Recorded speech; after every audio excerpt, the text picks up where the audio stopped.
So, you have $5,000 or more in the bank and looking for something useful to do with it.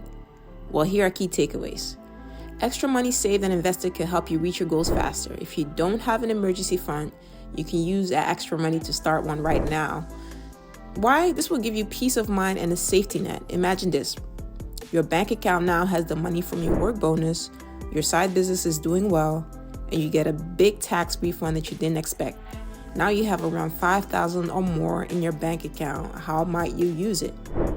If you get all this money all at once, you might be able to improve your financial situation, but only if you know how to use it. How you might want to spend the money depends on how much money you have and what you want to do with it. Here are some things you can do with that. 1. Get your finances in order.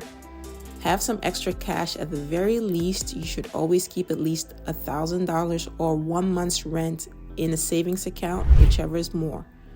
So you won't have to skip paying other bills or rack up credit card debt to pay for something like new brakes or dental procedures that came out of the blue. Keep the money in an account that is easy to get to. Pay off any credit card debt with the highest interest rates. Do any of your credit cards still owe money? This could help you figure out what to do with that $5,000. Cards charge interest every day they aren't paid off, so making a big payment right away could be a good idea. If you have credit card debt on more than one card, you might want to put more money toward the card with the highest interest rate first. Number 2, save money in case of an emergency. An emergency fund is a stash of money you can use in an emergency. Whether you have a small fund or none at all, you should use at least some of your new stash to start one. After your $1,000 cash cushion, save 3 to 6 months of your essential expenses like major bills and necessity to help you get by if you lose your job or if you have to go to the hospital, for example. It might be easy to keep your emergency fund in the same bank account as the rest of your money, but it's better to keep it separate most of the time so you won't have to use your emergency savings for other costs or goals. Since you may also want to consider cash equivalents for savings goals that are less than 3 years away, these options can work well for emergency fund savings and short-term savings goals. Savings account that pays a lot. Most savings accounts at banks and credit unions give you a low return on your money, which is currently about 0.21% average, or bond funds when the market changes. You could get a return similar to that of a high-yield savings account, but an investment in a money market fund is not insured or guaranteed by the FDIC or any other government agency. Keep that in mind. Some money market funds may be insured by the SIPC, Securities Investor Protection Corporation. Even though the fund tries to keep the value of your investment at $1 per share, you could still lose money if you invest in it. Like with other mutual funds, you'll probably pay a small percentage of your investment as a management fee. Like a high-yield savings account, you might be able to make withdrawals or pay fees if your balance falls below a certain amount. Number 3, strategize short-term investments. If you already have an emergency fund, you might want to think about investing some of your extra cash for short-term savings goals with a clear end date.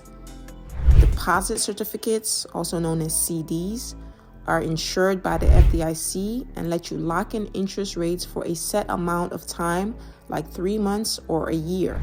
They may have a slightly higher return than other FDIC insured options, but there's a catch. If you take out your money before the term is over, you'll have to pay fees. Remember that CDs are not completely liquid. They can give you a slightly higher return, but only if you don't need the money often. This means that CDs may not be the best way to store your whole emergency fund, but they are a good choice if you know when you need the money. 4, think about making long-term investments. If you have enough money for at least 6 months of living expenses in case of an emergency, you've paid off any other high-interest debt, and you're getting the full employer match for your workplace retirement savings account, you might just want to invest your extra money for the long term. Stocks and bonds. When you think about how to start investing, these are likely the first things that come up to mind. A stock is a piece of a company's ownership, while a bond is a loan you give to a government, agency, or company that gets paid back with interest. You could make money if the value of the stocks you own goes up, or lose money if it goes down. Interest is usually paid on bonds until a certain date. ETFs and mutual funds are two types of funds. ETFs and mutual funds are both ways to invest in a basket of securities like stocks or bonds. You could put several of them together to make a portfolio, or you could buy an all-in-one fund, which is a diversified option that is easy to manage. Target date funds are a mix of stocks, bonds, and other investments that automatically become less risky as the fund gets closer to the date it is meant to be used for retirement and beyond. But keep in mind, the money you put in is not guaranteed. It takes a lot of time and research to buy individual stocks, bonds, or funds, but there are a lot of ways to get help with making and keeping up with your portfolio.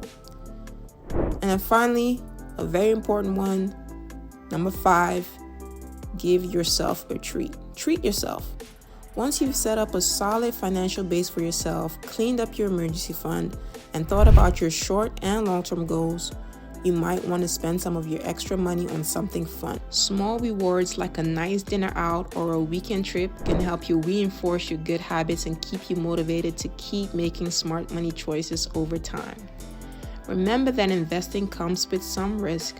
Over time, the value of your investment will change and you may either make or lose money.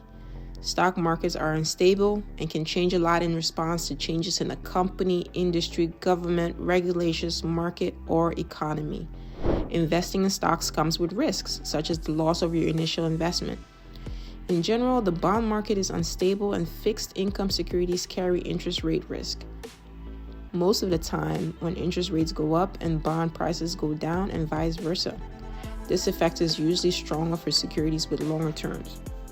Fixed income securities also have risk related to inflation, liquidity, calls, credit, and default for both issuers and counterparties.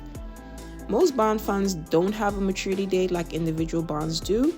This means that you can hold on to them until maturity to avoid losing money due to price fluctuations.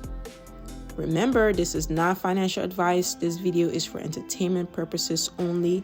Please do your own due diligence. Now go watch the video on 5 ways the rich get richer with inflation and be sure to like and subscribe. Happy investing.